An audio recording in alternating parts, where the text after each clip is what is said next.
Solicito às vereadoras e vereadores que registrem seus votos.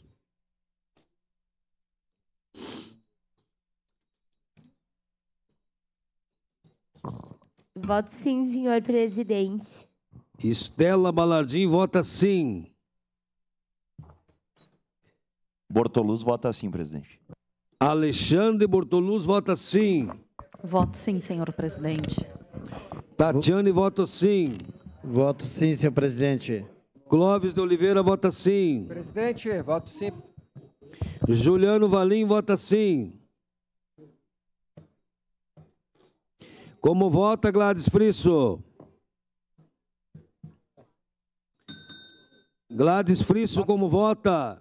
Voto sim, senhor presidente. Obrigado. Vereador Fiuza, como vota? Vereador Fiuza vota sim. Encerrado o registro dos votos, encerrada a votação.